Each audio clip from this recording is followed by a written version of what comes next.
ஏ ராஜ்கண்ணுவின் மகன் நாயகனாக அறிமுகமாகும் களத்தூர் கிராமம் என்ற கிராமிய படத்திற்கு இளையராஜா இசையமைக்கிறார். கடந்த 40 ஆண்டுகளாக தமிழ் திரையில் கோலோச்சி வருபவர் இளையராஜா.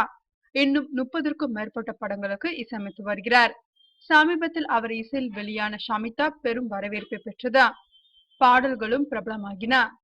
தமிழில் சில தினங்களுக்கு முன்தான் ஒரு மெல்லிய கோடு என்ற புதிய படத்தில் இளையராஜா ஒப்பந்தமானார். இப்போது அடுத்து களத்தூர் கிராமம் படத்திற்கு இசையமைக்கிறார். இந்த படத்தில் தடையற தாக்க, மீகாமன் ஆகிய படங்களை இயக்கிய மகிழ் திருமேனியிடம் உதவி இயக்குனராக பணியாற்றிய மிதுன் குமார் நாயகனாக அறிமுகமாகிறார். இதில் 1977இல் ரஜினி, கமல், ஸ்ரீதேவி நடிப்பில் இயக்குனர் பாரதி ராஜா இயக்கிய 16 வயதினிலே படத்தை தயாரித்த ஏ ராஜ்கண்ணுவின் மகன் 16 வயதினிலே டிஜிட்டல் பதிப்பின் இயக்குனராகவும் மிதுன்குமார் பணியாற்றியுள்ளார். சரண் கே அத்வை தான் இயக்கும் படத்திற்கு இசைஞானி இளையராஜா இசையமைக்கிறார். மேலும் ஆடுகளம் கிஷோர், ஏக்நாத் ஷெட்டி, தருண் சத்ரியா மற்றும் முன்னணி கன்னட நடிகர்கள் இப்படத்தில் நடிக்கிறார்கள். தமிழ் மற்றும் கன்னடத்தில் இப்படம் வெளியாகி இருக்கிறது.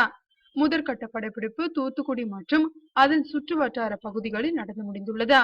இப்படத்தை ஏஆர் மூவி ப்ராடக்ட்ஸ் நிறுவனம் சார்பில் சீனுராஜ் தயாரிக்கிறார். இவருடன் ஸ்ரீ அம்மன் கிரியேஷன்ஸ் நிறுவனம் சார்பாக ஏ ராஜ்கண்ணுவும் இணைந்து தயாரிக்கிறார்.